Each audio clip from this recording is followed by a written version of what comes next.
Are we recording? Okay, guys, so welcome to Play Your Cards Podcast. This is episode, I think 11? Or It's your podcast. Yeah, whatever episode this is. We'll put in the description, but welcome to Play Your Cards Podcast. We're back with our co-host, John Pacini, and I got our special guest, Ryan Milliken, today. Would you like to introduce yourself, Ryan? What's up? I'm Ryan Milliken. We just chilling.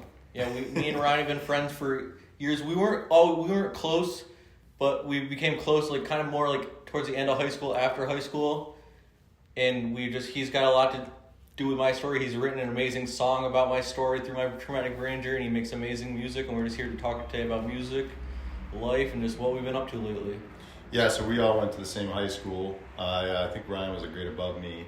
Yep. And I don't remember ever talking to you much. No. But I think it's really cool. You did track, right?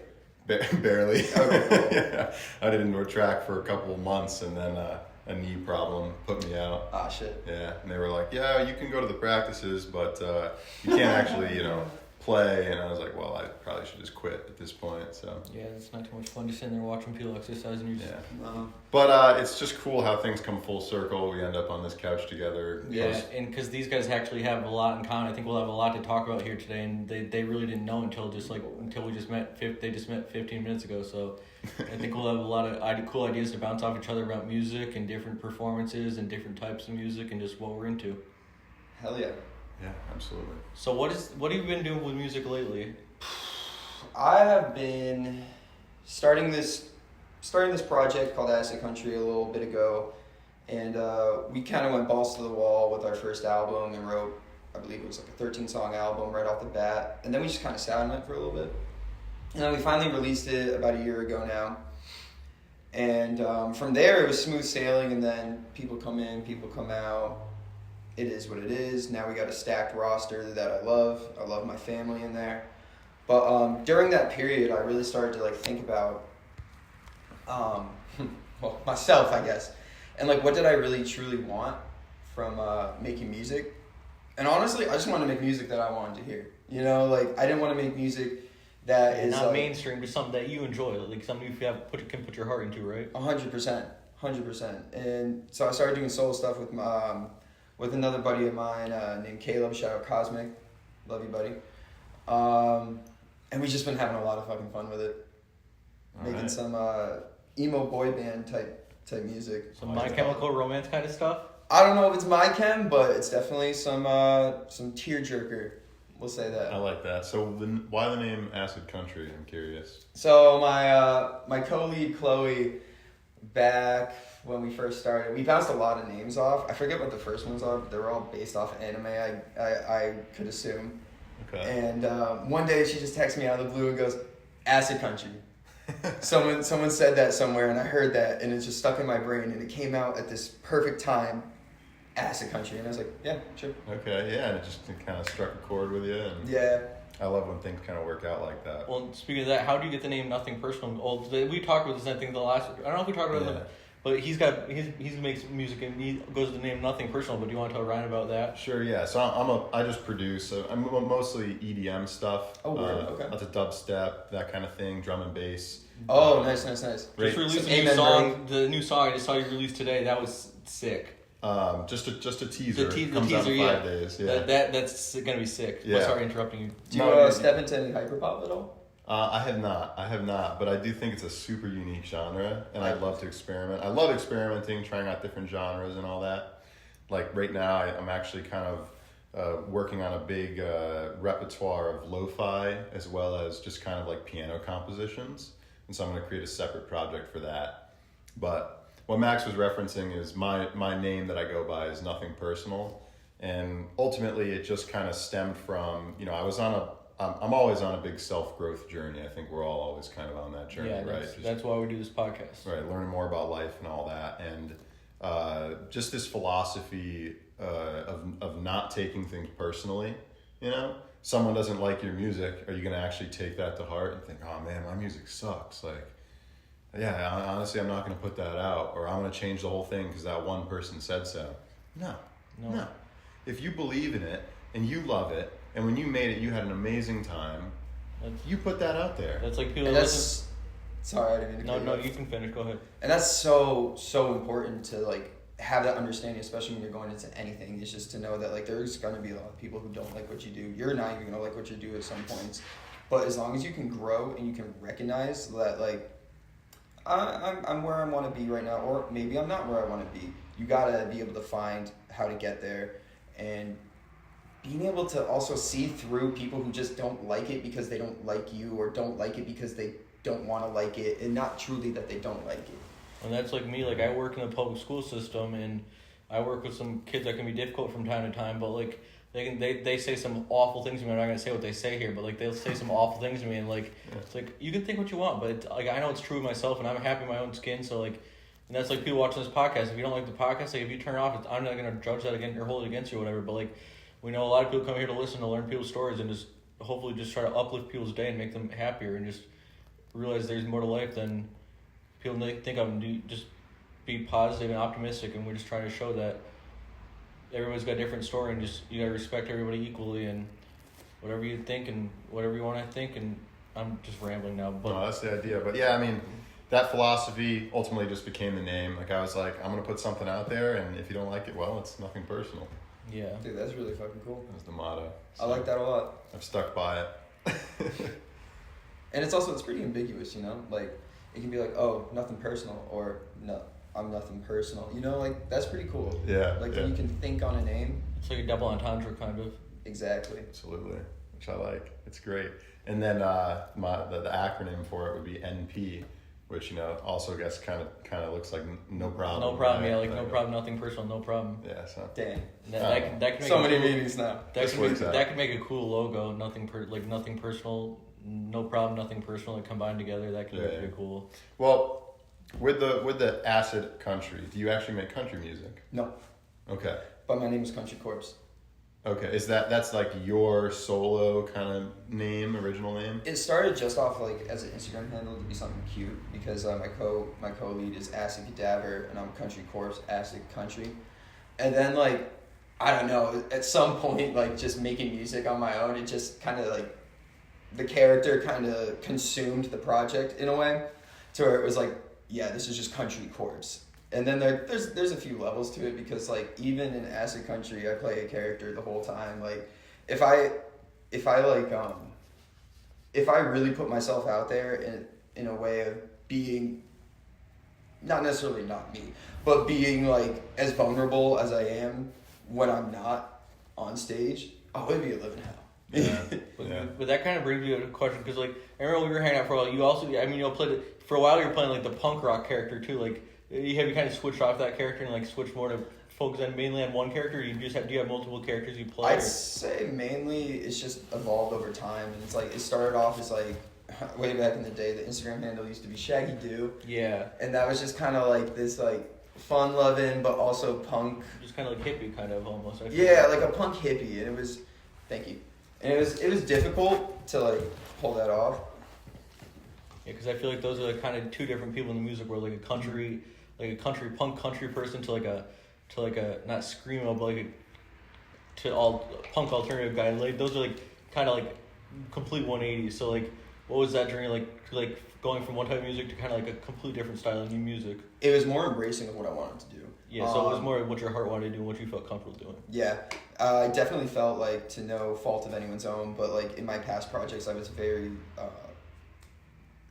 pinholed, I think it's called, into only writing one way and only singing one way and only acting one way, because that would go well with the genre we were trying to be. So now what it is the more creative control I have over what I'm doing, I'm super into it, and right now I have so much creative control. Sometimes it's too much. Yeah, when we gotta produce those songs we wrote together sometimes. Yeah, too. we do. Yeah, we me do. and Ryan wrote a couple songs together. I hope to show you those guys one day, because we wrote a couple songs together. I think are not too bad. I can't carry a beat in a basket, so I have no idea with music. But I remember I brought over the bass that day. Yeah, It was we sat in the backyard and plucked at some strings and just we wrote a couple songs, and hopefully we can hear those one day. But yeah, I love music, even though I don't have a musical skill, but I love to listen and hear different people's stories. I like that. So, Ryan, where are you at now currently with life, right? What are your goals, ambitions? What are you trying to do right now? I think that's what I'm trying to figure out. The goals I have right now are kind of two splitting paths. It's like settle down and like really just like in a fantasy world, move to like the woods, a Right. cabin where I have like a lot of land and I can just chill I'm with you. and learn the acoustic guitar and have like a lake where I can go fishing. Oh, that's huge. And that's all I want to do. But on the other hand, I want to see where music will take me. Yeah. So it's like, I know I'm at a point where if I give up, I'll regret it forever. Yeah. But I'm also at a point where it's kind of like, dang, I'm living two lives at some points. Like Right. going from a 6 to 5, then playing a show on the weekend, and then going back to work. Like recently, I just played Shoreline Fest, and it was like intoxicating. Like it was so cool. And then you go to work the next day, and you're like, who am I? Here I am sitting behind Yes. this computer. Yeah. Just, like, Typing up reports, yeah. yeah. I mean, that's the reality for a lot of musicians trying to make it, so to speak, right? Is that you have to work that monotonous job in Yeah. between these amazing gigs and what your passion truly is. Exactly. And that's like my cousin now, he's a drummer and he's in a couple of bands and he like performs and like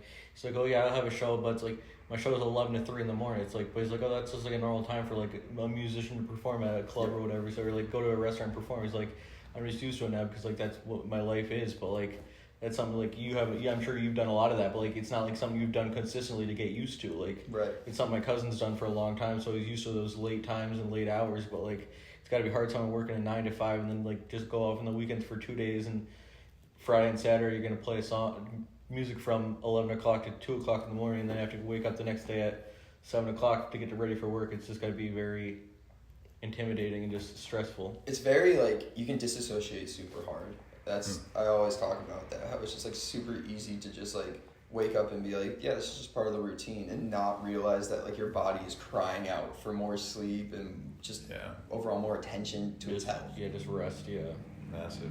Yeah, that's massive. that's like the one of the big things in our pockets is just about like health and like. So like, what is your fitness routine? Do you have like a fitness routine or? Yeah, thankfully to my girlfriend, she's been keeping me pretty consistent. I just go to Planet Fitness, and I've been doing pretty good.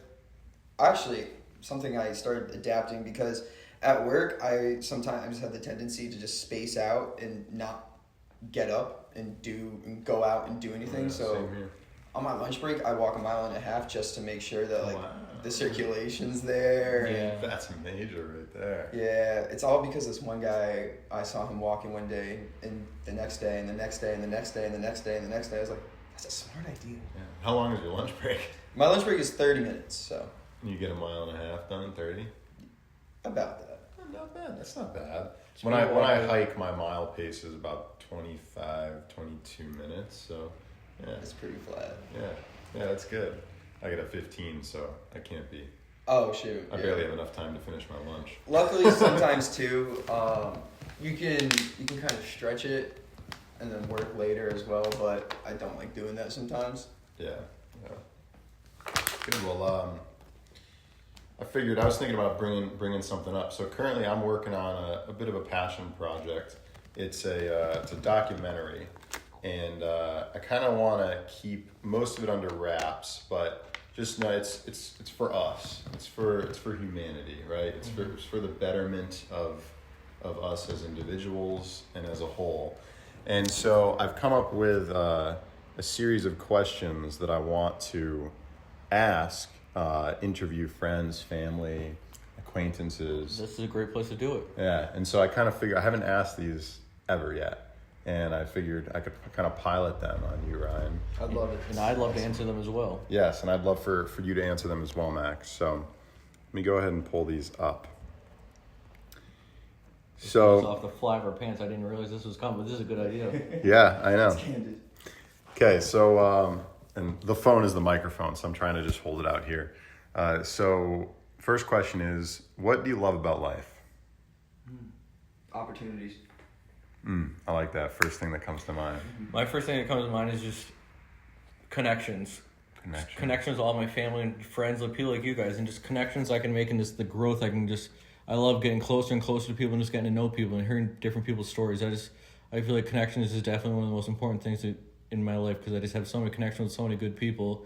And the people I used to have good connections with, I don't have good connections. I don't have anything against them, but like connections grow and they grow apart and they get closer and closer and they grow apart over time. But a close connection and just learning about different people, that's probably my favorite part about life. Connections are an integral part of the human experience. Exactly, yeah.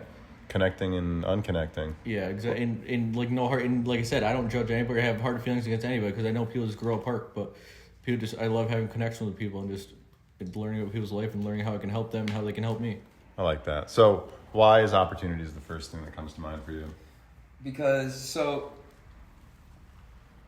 I have this tendency of watching YouTube videos of like extraordinary stories of people, like impossible odds and stuff. Yeah. And it's just like everyone has the opportunity to live a life that they want to an extent. Right. But I think sometimes it's hard also not to. Yeah. But there's so many things out there that you could be into, you know. There's so many outlets you have in life, and you just got to try and find one, because like the difference between despair and dealing with something is having an outlet, in my opinion, to where you can get out and feel like you matter, like you're good at something, you're just something that makes you happy. No, I agree. And I heard something, it was actually a song lyric in a song that I listened to earlier this morning, and it was that we're all trying to get high in our own way. Mm-hmm. Right? And That's at true. first you think about it and like, oh no, getting high, right? But no, really it is. Like some of us, turn to drugs. But some of us turn to music. Or, I don't know, skydiving. Drawing, or yeah, drawing. getting Like, tattooed, yeah. What gets you high on life, right? And so I think that's great. That's kind of like my I love connection. that. Like my I'm happiest when I'm with my people that I enjoy and I can have a conversation with. And speaking of your outlets, like a lot of people don't face those outlets because they're afraid of failure. But something I've been thinking about a lot lately, failure is one of the most important things in our life. Because if we don't fail, you don't learn. You gotta fail before you learn. And like I think that's one of the biggest things I've been thinking about lately. It's like even about this podcast. I'm like, we haven't recorded an episode in a while, but like it's not a failure because we record episodes, but it's more now. It's a success because we're getting more content out. So you can't be afraid of failure. You got to try things and experience things before you give up on them. And you can't say no to something after failure after one try because you have to learn and grow. Like he was saying, you got to face those outlets and let them grow. That's huge. Being able to face failure and learning from it instead of giving up. I see way too many people give up or just start something new. Because people get scared, but like there's nothing to be scared about. I mean, nobody's gonna judge you except yourself, and that's what people think. Like I know we were just talking about this earlier. Like I don't really care what people think about me. I just live my life, and if people don't like it, then that's fine. They don't have to deal with it. But like, I'm gonna do what makes me happy, and I'm never gonna let failure hit me because I'm always gonna keep pushing through it. Big. That's big.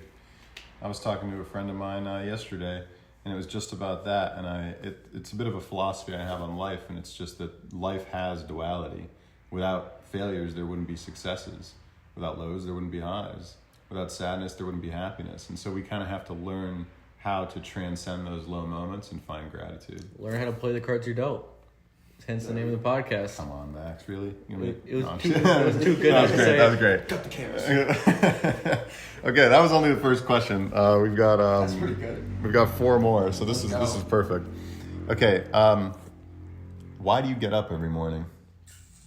I think the simplest answer is to say to get to work, but I think it's just like to see where I'm going next, honestly, to see what the day is going to bring me, because like waking up, you don't know if you're going to get into a car crash or you're going to get a promotion, you know what I mean? Mm-hmm. And it's kind of a roll of the dice, but I think waking up every day, it's just because, I mean, you're living, but it's that excitement to see what's out there. I like that. Opportunities. Opportunities, yeah. I think I get it for myself I get up in the morning for not just for myself, but for like again for the people around me, like the people I love, but also for myself, just like to try to make myself happy, make sure I'm enjoying life and doing what I want to do, and just trying to be a positive output into the world. Just it may not be big. I mean, it's never going to be who knows whether it'll be a huge impact, but if I could do anything to make somebody's day better or my day better, and just uplift somebody's thoughts or feelings and just make them feel good about themselves or me feel good about myself, then that's I think a big thing why I get up in the morning, just to try to bring joy and positivity into the world. That's huge, Max. I like that. How about you? Well, it's interesting, right? So I've been diagnosed with severe depression, anxiety, all that, and there's been many months and years in my life where I've gotten up and it's just these awful thoughts. You know, it's like, oh, another day, and here we go. But something that I've been telling myself recently when I wake up, and it's begun to transform my life, because the more we tell ourselves something, the more we'll believe it, right? Positive affirmations. When I wake up, I think to myself that I have another opportunity. I have another day, another blessing on this earth to live my life. And I've begun to try to treat each day as if it's kind of a separate life. How long did it take you to get there? Because you struggle with depression, anxiety. Yeah. I completely understand what you mean, because Yeah. I'm chronically depressed and chronically anxious. Right. And it took so long to get to a point where it's like, I'm cool with waking up and seeing what this day will bring me. But before, it was always just like, I'm going to keep sleeping. You know what I mean? Yeah. Man, it's been, I wouldn't even say that I've like cured it, so to speak, you know, like it's always going to be something that I deal with. Like even there are so many mornings where when I wake up, I'm like, man, I could just kill to just put my head back on that pillow. Mm-hmm. But there's just that little, like, having self-awareness to recognize that thought and instead counteract it with another, right? I said it to someone yesterday, like if you were to tell something to enough people, they would start believing it, right? If you wanted to say that it's important to look at the clouds each day and observe what shape they make, right? And you tell that to enough people and you stress how important that is, eventually a mass amount of people are going to start believing it. So anyway, my point is the more you tell yourself something, the more you're going to start to believe it. That's that cognitive behavioral therapy right there. Yes. And something that I've seen repeatedly over and over and over on this journey of mine through depression is that we are not our thoughts, right? So when a crazy thought comes into my mind or something, that's not you. It really isn't. That's probably the little depression demon or whatever you want to think about it, you know, like throwing it up there, and you can choose whether or not you want to actually act on that and believe in that. Yeah. And that's like, it's just like what was the word? I can't think of it now. Positive affirmations. Positive affirmations. Like every time, night before I go to bed, it's like, I make sure I thank God and all the people around me for everything, but I give myself positive affirmations too. Like, I did good today. I did this today. Like, this is good. And tomorrow I'm going to try to focus on doing this, and just always trying to give myself positive affirmations. So I know, I feel like that's good for your journey, because it's something for you to shoot for and you to grow for. Like, if you have something you want to get, go and get it. Don't be afraid to get it. I mean, that's another thing where failure come in. You might have to miss a couple times, but eventually you'll get there if you keep struggling and working for it. I think the biggest thing that I've also had to do recently for myself is allow myself some grace, like some room for error, you know, some room to sleep a little longer, yeah. You know, because it's like you said, sometimes your body is screaming for that, you know, sometimes you just need it. Yeah. Like I'll get up every morning and say, you know, new day, new opportunity, like get up, get at them, you know, but sometimes we deserve a little more time to ourselves. So what's the biggest thing for me, right, is always coming back to finding that balance. You know, if you go so headstrong one way, eventually you're going to crash. Mm-hmm. Headstrong will take you on. Headstrong will take on anyone. That is true. That's a song. I'm sorry. I know he's a big alternative guy, so I know he'd get the reference too. I didn't get it. Tramped. It's Headstrong will take you. It's a song by Tramped. It's a big alternative rock song. Oh yeah. I like classic rock and alt rock, but I'm not a whiz like you, Max. I don't know if I'm a whiz. I know some stuff. You are a whiz. He is a whiz. I remember, like, I forget what bar we went to, but we just chatted about millions of different bands. Like at that I don't think I know a million bands. I know a couple. But... You might know a million, Max. I'll be for real. Seems like it. A couple hundred, maybe. Thanks, Ryan, for asking that question, because it's an opportunity for me to, I don't know, maybe help you out, but it's always great for me to just be able to kind of talk through like what I'm going through. Yeah. I think that's why therapy can be helpful for people. Like, you know, therapy has such a big stigma of like, oh, you're in therapy, you know, like. I wish that stigma was clear because therapy has helped me so much in some regards. It's also Insane it with has me its too. flaws, Yeah. but it has really helped me. Because like when I got out of hospital, I didn't say it because you guys were talking about. When I got out of hospital too, I was depressed. I lived in a hospital for 3 months, and like I had no association with the outside world. I was living with nurses and PCAs and doctors for 3 months. I had several hundred. I had like probably a couple hundred visitors, but it was a complete getting out of hospital was a completely different life. I had to learn how to live my life again in a completely different body and a completely different human being. So like a completely different man. So like when I got out, I was depressed and I was going through stuff for a while because stuff was not easy for me, but. That's the thing. I just kept staying strong and just got to keep fighting through it. And I got here today and I'm working full time. I'm able to help people every day and I got great friends around me. So that's why I got to keep fighting, just stay positive. You're amazing, Max. Seriously. Absolutely amazing. I get chills when I think about what you had to go through and where you're at now. I honestly think it's a little warm in here, but that's just me. Yeah. So, I mean, honestly, sometimes I'll get down on myself about problems that I have, you know what I mean? And then I think about you and I'm like, dude, if Max can do it, I can do it. but you Come can't on. compare to me because everybody's got their own demons and stuff. I know. Like- See, I'm a firm believer in comparison destroys personality. Yeah, see, like, I don't like that is so true. because I don't like that because like I know we all have had our demons. I mean, yes, I did deal through some rough stuff. I was just telling him I had my 28th surgery a couple weeks ago, but like I'm here, I'm living, I've dealt through all that stuff. But some other people's demons can be 10 times worse than what I've dealt with. Like everybody's got their own life to live, and so like that's why I don't like comparisons. Because I mean, you can always compare some things that are similar, but like you can't compare like one sickness to a different sickness because everybody's got their own beliefs and their way of handling it. So I feel like comparisons aren't the best way to compare it. You're right. And seriously, spoken so well, Max. Well, I don't want to come off as like as a jerk, but like I just No. That's the opposite of being a jerk, man. Yeah, you nailed it on the head. We all go through our own struggles, and like we all have our own ways of dealing with it. Yeah, exactly. Not to be corny, but it is playing the cards you're dealt. Like Yeah. you're saying. And like you play the hand. You pick the way you play your hand. So like that, everybody's got their own life, and you pick the way you want to play it. Huge, Max. Huge. So I appreciate that insight. Do we have another question? Yeah, we do. If you guys want to get through the list here, I want to get through this. Yeah. there's 3 left. We have 2 in and 3 left. Let's go. And before I ask it, Ryan, do you have to get out of here at a certain time? What time is it? I have 3. to be out here around like 4:45.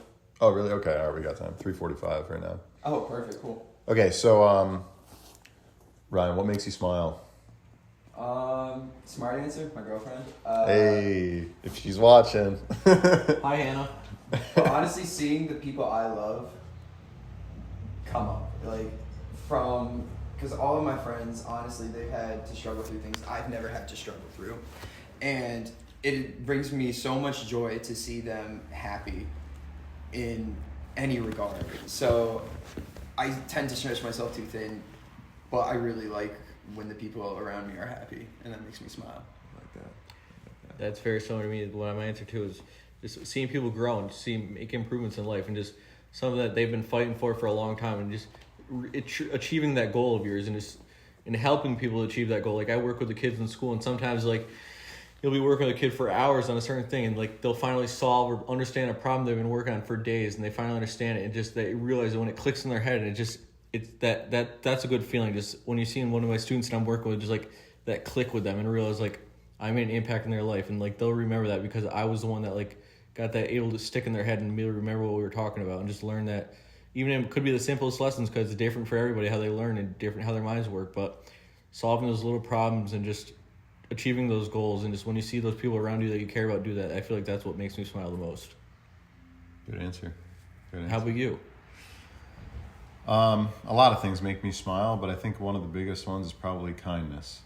And that's another one for me too. I pride myself in my manners, and I like that, especially like unwarranted kindness. You Yeah. know, like I always try to be kind, smile at people in the grocery store, you know, wave to people as they walk by, that kind of thing, you know, and sometimes it's not reciprocated. And that's okay, you know. It made me feel good to do it, right? And the other day, you know, I was having a bit of a lower day, so I was giving myself that grace to, you know, kind of step back. Like I had a couple things I wanted to get done, but I was really stretched thin, so I was like, all right, do them tomorrow. They're not time sensitive. take some time for you. I went up to Henry Park here in Vernon to watch a sunset. There was no sunset. It was cloudy and gray. But still, it felt nice to just go up there by myself. Now, a couple things happened. One, I ran into my brother. Didn't expect him to be there. He's like, "Hey, what's up, bro?" I'm like, "Hey, how you doing?" And I brought my journal up there just to do some journaling or whatever. Is this like your legit brother? Actual brother, yeah. Okay. Like I did not expect him to be there, and he was just meeting some friends there. And then, I got to chilling. I was writing a little bit, whatever, and there was someone on the bench to my left, and I was not in, like I said, I was stretched pretty thin. It was a lower day, so I wasn't in my like normal cheery like wave to strangers self, And this guy to my left got up, and I kind of looked in his direction and had like a little half smile on my face, and we locked eyes, and I kind of quickly looked away, and just that social anxiety kicking in, and immediately he was like, "Hey, how you doing?" And I did not expect it, and I was like, "Good, you?" He's like, "Good," and he just walked away, and it put the biggest smile on my face, man, because it was in that moment that I didn't have the capacity to be kind. He did. Yeah. Seriously, it lifted me up. And that's what also always makes you think, like, you could see people walk around, they could look the happiest person ever, the saddest person ever, but you don't know what's going on in their head. So sometimes just saying hi, or just even just shaking hands or a high five with somebody could just make their day. You're right, man. And that made my day. Yeah, that's awesome. Yeah. The moment he said it, I just started thinking, I was like, that dude just made my whole day. Like, he didn't need to do anything, but he just knew that you need somebody to talk to, and just that positive affirmation is something to know that people care about you. You could tell. Absolutely. Okay, so we got 2 left here. We'll go the same order. Ryan, what is something you're grateful for? Something I'm grateful for? I know I'm putting you on the spot. Opportunities. Honestly, but in a different way. Opportunity to grow. Yeah. 100%, because like I've been at the lowest of the lows and I've grown from that, and then I still find myself at low moments, and it's almost like I can't wait to see myself grow from this. But like obviously every time you're in there, it's almost like I'll never grow from this. Yeah. But when you do, it's just so rewarding, honestly. Yeah. Huge. Max, what's something you're grateful for? The people around me, and just life in general. But I'm just so grateful for the people I have around me. Just like through my story and stuff like that. Just when I was in the hospital, I was the most visited person in Connecticut Children's Hospital history. Literally had a log. No way. Yeah, like I'm not lying. Like I literally had a log like in my hospital, because like we had to sometimes like turn people down. Like I did have people calling to visit and be like, "Sorry, I'm booked." Like, and that's I'm just so grateful for that. Like the people I had around me, like I literally had like on my wall, I'd have the times written when people were coming to visit, and like sometimes we have to turn people down just because they're like, "Oh no, I got visitors coming at this time, so do you need to come tomorrow or the next day at this time?" But like, yeah, I'm just so grateful for the people I have around me, and just everything God's given me, just like in the chance at life, just like, because I think things happen for a reason. That's why the player cards are dealt. But like, I think if I didn't get in my accident and kept doing the stuff I was doing on a dirt bike and bikes and stuff like that, I would have gotten hurt a lot worse to not be here. But I'm here. I'm living life with my family and friends, and I got a second chance at life after my accident. I feel like that was just like my moment, just to be told like, slow down, just enjoy life a little bit more, and don't go be the guinea pig, and just realize be grateful for everything you have. And that's what really gave it for me. Like just getting in the accident made me so much more. I was always grateful for everything, but like this put into a whole new level after having to learn how to live my life again. Just everything that was given to me and everybody I've had around me. You reframed it. It's a blessing. Yeah, exactly. Yeah. I like that. Reframing is huge. Definitely something that, right, struggles or growth. Right? How about you though? Something I'm grateful for. Yeah. I mean, life as a whole. Like every morning I wake up, I journal 3 things I'm grateful for. A lot of the times, if I'm in a rush or just like in a haze and I'm trying to go to work, I write my mind, body, and spirit every time. But I'm grateful for my body. I'm grateful for people around me. I'm grateful for opportunities. I'm grateful for kindness. I just try as often as I can to practice gratitude, but to seriously just enjoy the little moments. Something I've been thinking to myself recently is how life is full of these quite simple little adventures, whether it be, with a stranger that you just met. Like for me, I'm single, so I'm like constantly trying to date, but it's all this online dating stuff, right? So I go out on 1 date, 2 dates, maybe I'm not feeling it, you know, so I gotta move on, you know? Yeah, it's harder for me to find a girl not being able to drive. So let me know if you got any girls out there for me to hook me up. Oh, I'm always looking for, but I'm not just looking for I want to make a connection with somebody. Like that's the thing. I feel like all this online dating, it's like people don't want connections. They just want stuff that's artificial.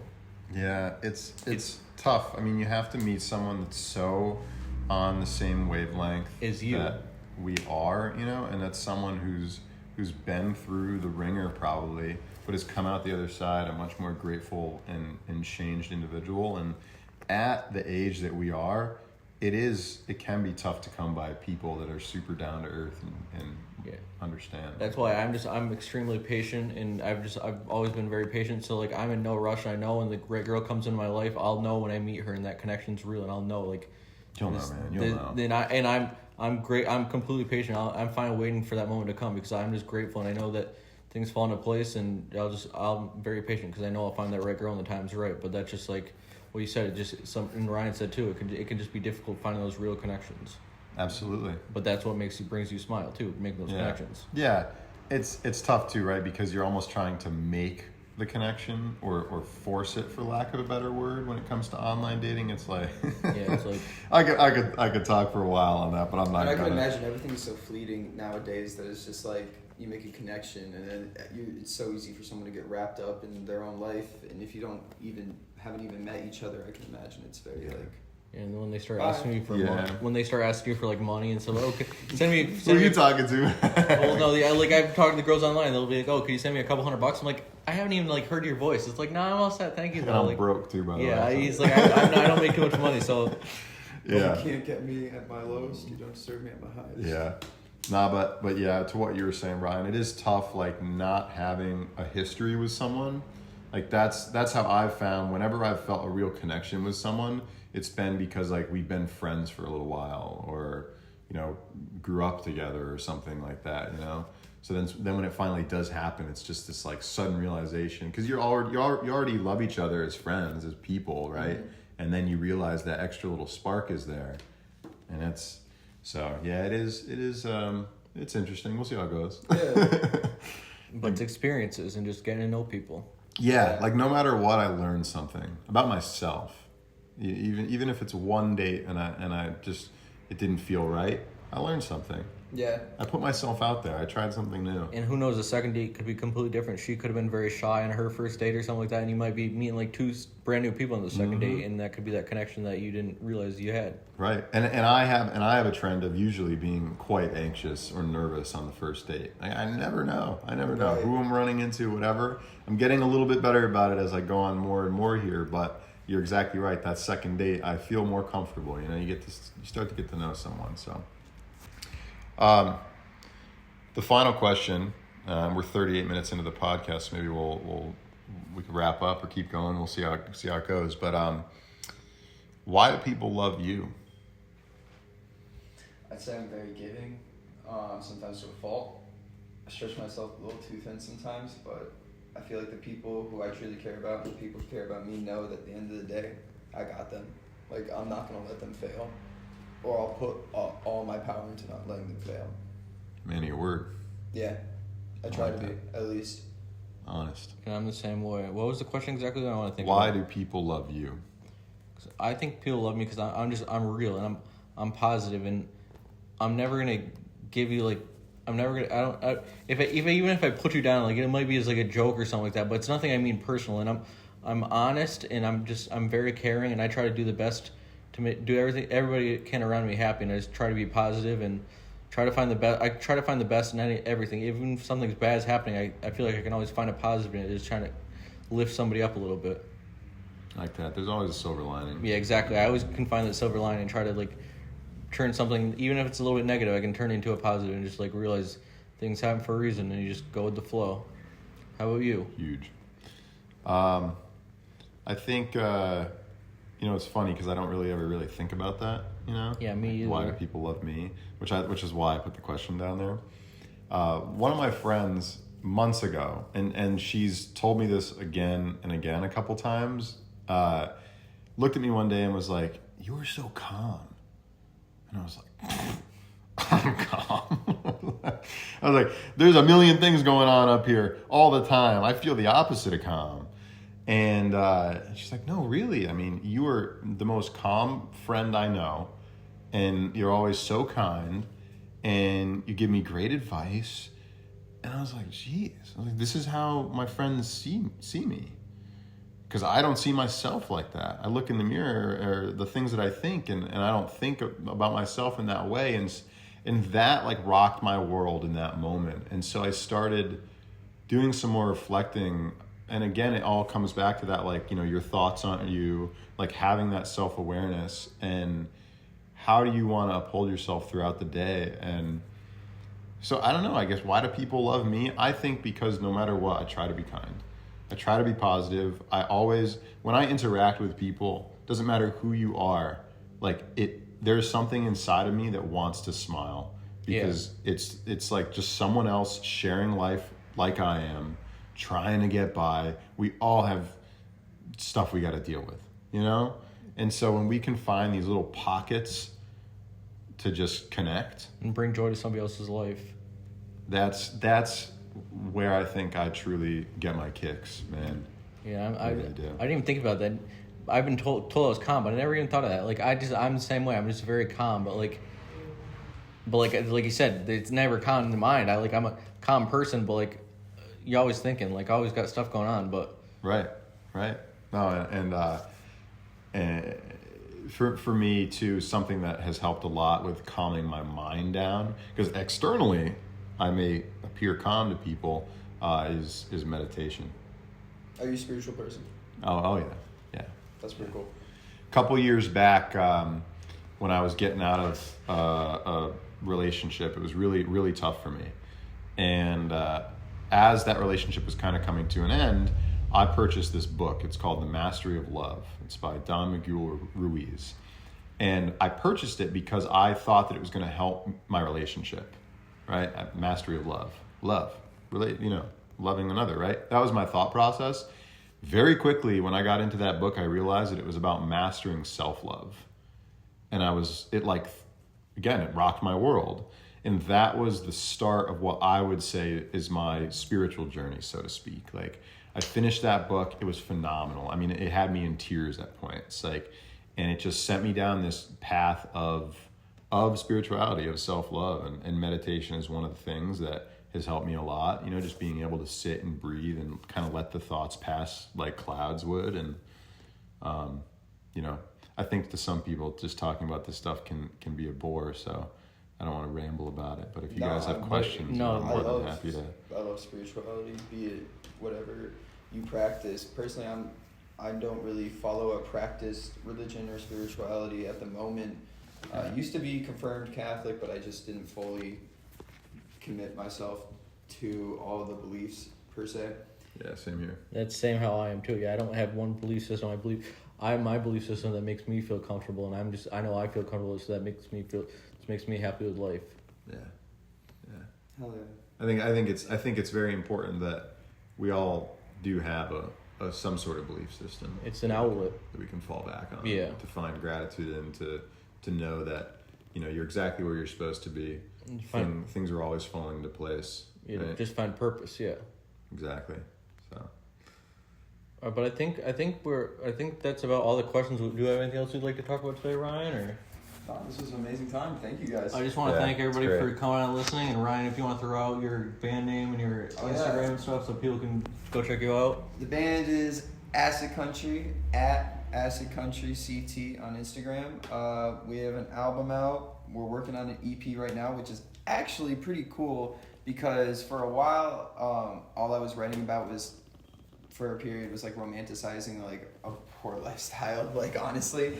And now this EP is all focused on self-growth, and it's just going to be like some of the most mature body of work I've ever put out there, and I'm really stoked for that. We have a few instrumentals right now, but so far the lyrics and the structure of where we're headed is just going to be nothing like we've ever done before. So stay tuned for that. Could be a while, could be soon.